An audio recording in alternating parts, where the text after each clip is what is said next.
mulher e poeta.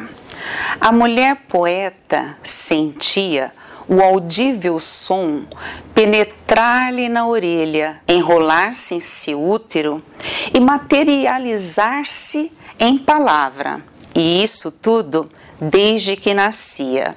E com a palavra em espiral, criaria seus seres, suas coisas, suas dores, seus amores e seus valores, e sempre com sabedoria. E nos versos, com a palavra, reconstruiria o mundo manifesto de seres diversos e sensíveis, lugar em que o eu melhor se manifestaria. E em tempos de pandemia, da palavra jamais se isolaria, e outras mulheres poetas convidaria, e feliz convocaria. Vamos juntas fazer poesia?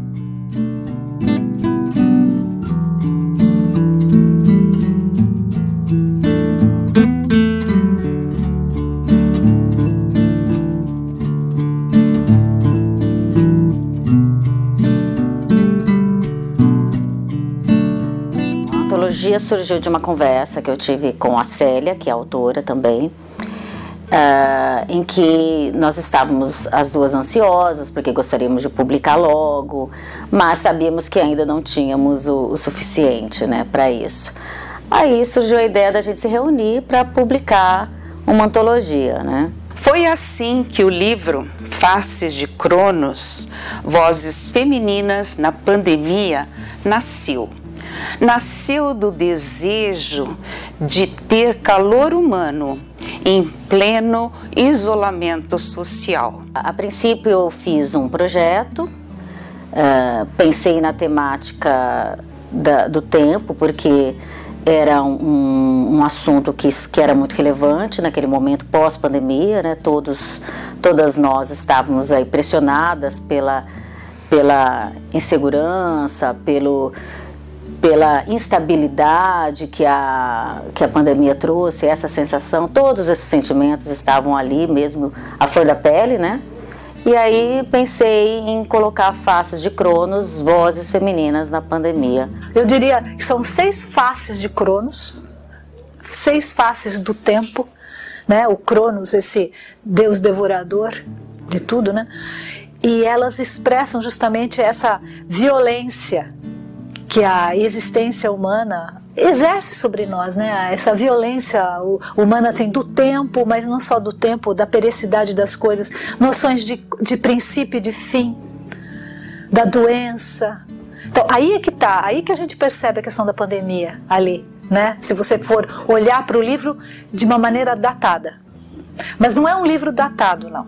Embora tenha essa questão de vozes femininas na pandemia, não é datado, porque os poemas eles não se referem a este evento. Então esse trabalho que para qualquer lado que você olha aponta para você, né? Essa meta-leitura é muito importante para reflexão.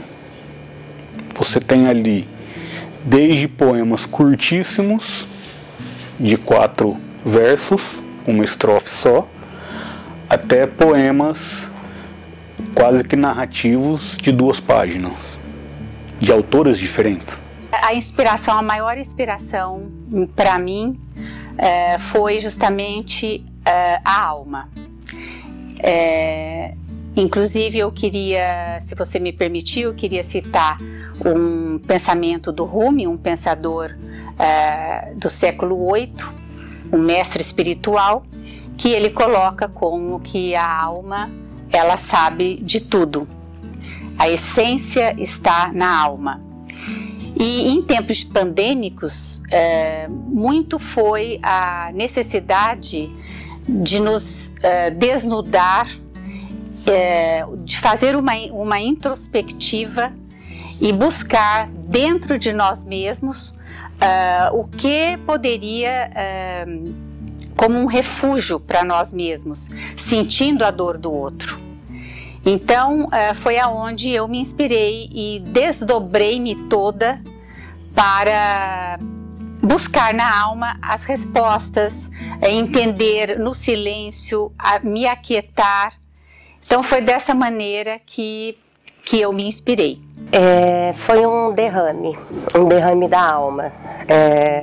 Você ter uma oportunidade de transmitir, acho que alguma coisa que ficou represado, uns sentimentos, né, emoções, até mesmo contradições que ficaram represadas aí durante esses quase 2 anos. Acho que já fez 2 anos, né? Nesse período da pandemia, né, foi um período que eu busquei muitas obras clássicas. Então eu reli Homero, filosofia também. Então, o Sêneca, o Epiteto, foram autores que eu acabei buscando nesse período da pandemia. Então, inevitavelmente, muitos temas vão aparecer nos meus poemas. E Cronos, por ser o deus grego relacionado ao tempo, como um pai que devora os seus filhos, né, que traz essa ideia de que o fim está próximo. Então eu acho que aí haveria uma conexão muito forte com esse sentimento que foi compartilhado durante a pandemia. Através da nossa escrita, nós delineamos as nossas angústias, a nossa solidão e o nosso medo. E a capa da coletânea, ela retrata bem esse período. Todas as vezes que olharmos para a capa do livro, nós nos lembraremos desse tempo de reclusão e que foi, sem dúvida, para todos nós, uma grande lição. Eu fiquei pensando em participar com um trabalho mais contemporâneo, mais recente. E eu senti que nas nossas conversas, que eles buscavam algo um pouco mais clássico, mais realista. E eu convidei a Patrícia para conhecer o meu acervo que eu tenho de trabalhos que eu desenvolvia há 10, 15 anos. E quando ela olhou essa obra, esse óleo sobre tela, este feminino, foi uma ligação muito assertiva no momento. Eu percebi que houve uma conexão. Aí a Patrícia fez a foto e levou para as escritoras. E foi unânime, todas se encantaram. Uma imagem belíssima, uma pintura clássica da Norma. E imprimimos ali um símbolo desse mal que foi a Covid, né? Porque eu acho que de tantas coisas que aconteceram, nada representa mais os últimos 2 anos do que máscara e álcool gel. Passou por uma interferência digital para resgatar ainda mais esse período singular que nós vivemos. Houve uma pintura digital, uma interferência de uma máscara, que não foi eu que fiz, mas que foi muito bem feita, porque a pessoa que fez, ela respeitou esse estudo clássico do trabalho de volume, profundidade, de sombra e luz, então dialogou muito bem. A primeira impressão que eu tive, a hora que eu vi a capa finalizada, é que eu poderia encontrar aquela moça na rua, sabe? E essa reflexão, essa proximidade, eu acho que é muito importante, né? A capa convida a ler o livro. A máscara, além de servir como uma referência, né, ao momento pandêmico, ela também reflete um pouco desse sentimento de apagamento da mulher, dessa dificuldade que a mulher tem de se sentir ouvida, mesmo nos dias atuais, né? A gente sabe que por muito tempo a mulher não podia nem mesmo frequentar o ensino superior, isso até pouco tempo, né? Então eu acho que a máscara também traz um pouco dessa realidade feminina, dessa voz abafada, dessa necessidade de falar algo, né? Então eu acho que os poemas também dizem muito a respeito disso, né? Porque o feminino entra como tema. Então alguns poemas focam essa questão. Agora o que é interessante é que são mulheres que refletem sobre a existência humana. Então é o leitor, nesse caso, que vai ali, né, se posicionar, sei lá, tentar perceber. Participar da antologia, né, Vozes Femininas na Pandemia, foi uma experiência que fez uma grande diferença na minha vida, e gostaria que todas as pessoas que lessem esses 20 poemas, né, que cada uma escreveu, né, sentisse essa emoção dessa voz que presa por máscara, que realmente contida, mais ainda do que que são as vozes femininas, sentissem esse desejo de liberdade, né?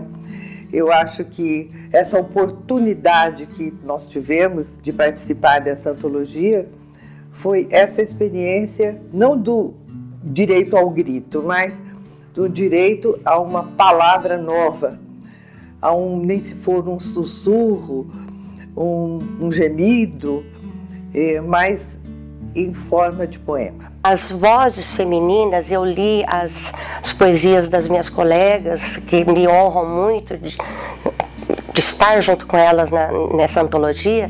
As vozes femininas, você vê que elas são fortes, muito fortes, elas são corajosas, elas são vozes que clamam por ajuda, por socorro, mas elas são vozes que definem as situações. Por isso eu dei voz à minha alma, para que ela, na quietude, eu tentei entender a anatomia da alma, nessa peregrinação de versos para configurar os poemas. Então foi dessa maneira que eu deixei, que eu coloquei a minha inspiração, fui colocando os meus sentimentos, as circunstâncias, que realmente na pandemia foi avassalador. Mas eu creio que cada uma imprime a sua marca de ser mulher, né? Cada uma mostra um jeito de ser mulher diferente de outro, né? Porque cada um de nós também somos individuais. E estão belíssimos os poemas. Eu acho que essa é a mensagem. Obviamente, a poesia ela se presta a gente dizer através de silêncios, através dos versos curtos, né? Dizer mais do que seria possível dizer em prosa. E eu gostaria que todo mundo conseguisse ler aquilo que não foi dito. É isso. Os poemas estão muito bonitos, cheios de emoção, e eu me sinto lisonjeada por poder participar, junto com outras faces, deste projeto maravilhoso e tão salutar. E que manifestações de dor e de angústia, principalmente de força e de esperança, sentidas por almas humanas da vida presente, neste tempo presente, também fossem sentidas por outras almas humanas, em outras vidas, em outros futuros tempos. Afinal, a palavra é a única alma que eternamente fica.